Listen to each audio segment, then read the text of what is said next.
నెల్లూరు నగరంలోని స్థానిక మూలాపేట నందు వెలసి ఉన్న శ్రీకృష్ణ ధర్మరాజస్వామి ఆలయం పాలక మండలి ప్రమాణ స్వీకార కార్యక్రమానికి నెల్లూరు నగర శాసనసభ్యులు మంత్రి పొంగూరు నారాయణ విచ్చేసి 11 మంది సభ్యుల చేత ప్రమాణ స్వీకారం చేయించి తదనంతరం పాలక మండలి అధ్యక్షులుగా వేలూరు పెంచలరాజును నియమించి ఆయన చేత ప్రమాణ స్వీకారం చేయించారు. తదనంతరం కమిటీ సభ్యులను చైర్మన్ను ఘనంగా సన్మానించారు. ఈ సందర్భంగా మంత్రి నారాయణ మాట్లాడుతూ కమిటీ సభ్యులు దేవస్థానం అభివృద్ధి కొరకు తోడ్పడాలని సూచించారు. తదనంతరం పాలక మండలి అధ్యక్షులు వేలూరు పెంచలరాజా మంత్రి నారాయణను దేవస్థానం నందు ధ్వజస్తంభం అతి పురాతనమైనదని నారాయణ సంస్థల ద్వారా నూతన ధ్వజస్తంభాన్ని ఏర్పాటు చేయాలని విన్నవించారు.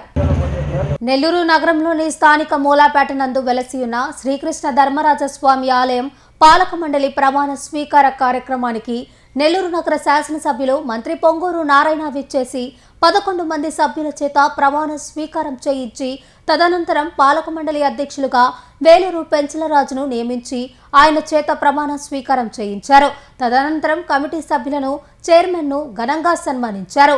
ఈ సందర్భంగా మంత్రి నారాయణ మాట్లాడుతూ కమిటీ సభ్యులు దేవస్థానం అభివృద్ధి కొరకు తోడ్పడాలని సూచించారు.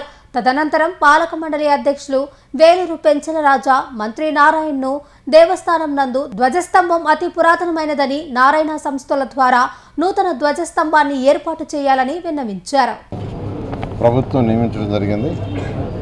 అన్ని వర్గాలకి సమతుల్యత పాటిస్తూ ఈ 14 కమిటీని ఏర్పాటు చేయడం మహిళలకి, బీసీలకి, ఎస్సీలకి, ఎస్టీలకి, నాయ బ్రాహ్మణులకి అందరికి కూడా సమతుల్యం చేస్తూ ఈరోజు ఈ యొక్క కమిటీ ఏర్పాటు చేసి దానికి ఈరోజు అభినందన సభను ఏర్పాటు చేయడం జరిగింది. ఈ యొక్క టెంపుల్ ఎంతో పురాతనమైనది. ఇక్కడ 3 సంవత్సరాలకు ఒకసారి ఇక్కడ బ్రహ్మోత్సవాలు చేస్తే ఎంతో వైభవంగా 21 రోజులు చేస్తారు. 21 రోజులు, 1-2 రోజులు కాదు.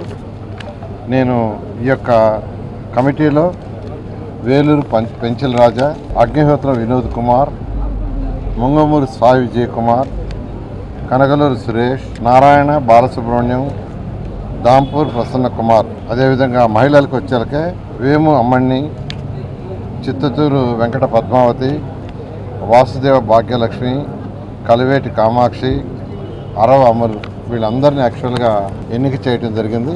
వీళ్ళందరికీ నేను ఒకటే చెప్పేది, ఏదైతే టెంపుల్స్లో పదవి వచ్చిందో అది గౌరవమైన పదం, ఎంతో గౌరవమైనది. ఒక టెంపుల్లో ట్రస్ట్ మెంబర్ అన్నా చైర్మన్ అన్నా ఎంతో గౌరవమైనది. ఆ యొక్క పదవికి వనిదండి ఒక టెంపుల్. దీనికి ఎంతోమంది భక్తులు వస్తుంటారు. ఇక్కడ ఎన్నో ప్రోగ్రామ్స్ జరుగుతుంటాయి. ఎంతో దేవుడి మీద ఎంతో నమ్మకంతో వాళ్ళందరూ వస్తుంటారు. వాళ్ళు ఎన్నో కోరికలు పెట్టుకొని వస్తారు.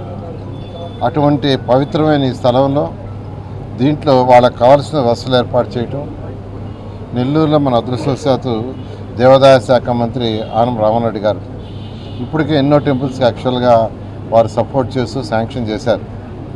ఈ టెంపుల్లో కూడా ఈ టెంపుల్కి ఫండ్స్ ఉంటే ఆ ఫండ్స్తో చేయటం, లేనప్పుడు మీరు పాలక మండలంతా కూర్చొని ఏం చేయాలో డిస్కస్ చేస్తే ఖచ్చితంగా రామనారాయణ గారితో డిస్కస్ చేస్తున్నాం, మంత్రివర్లతో దాన్ని శాంక్షన్ చేసుకొని డెవలప్ చేసే విధంగా చేస్తాం. ఇప్పుడే చైర్మన్ యాక్చువల్గా ఒక ప్రపోజల్ పెట్టారు, ధ్వజస్తంభం అని. అంటే ధ్వజస్తంభం లేదు, దీనికి ఉంది సార్, డ్యామేజ్ అయిపోయింది. ధ్వజస్తంభం డ్యామేజ్ అయిపోయింది, దాన్ని చేయించాలన్నారు. ఖచ్చితంగా ఇమీడియట్గా ఇప్పుడే ఈవో వాళ్ళకి చెప్తున్నాను, ఇమీడియట్గా దాని మీద ఒక రిప్రజెంటేషన్ చేసి తయారు చేయండి. నేను గౌరవనైన మంత్రివర్యులు రామనారాయణ గారికి చెప్పి దాన్ని శాంక్షన్ చేసి ఇమీడియట్గా టేకప్ చేస్తామని ఈ యొక్క అభినందన సందర్భంగా చైర్మన్కి, కమిటీ సభ్యులందరూ కూడా చెప్తున్నాను. అదేవిధంగా మీరు ఈ యొక్క టెంపుల్లో అన్ని రకాల అభివృద్ధి చేయడానికి ఏమేం చేయాలో చేస్తూ భక్తులందరికీ ఎటువంటి ఇబ్బంది లేకుండా అన్ని సౌకర్యాలు ఉండేటట్టుగా చేయాల్సిన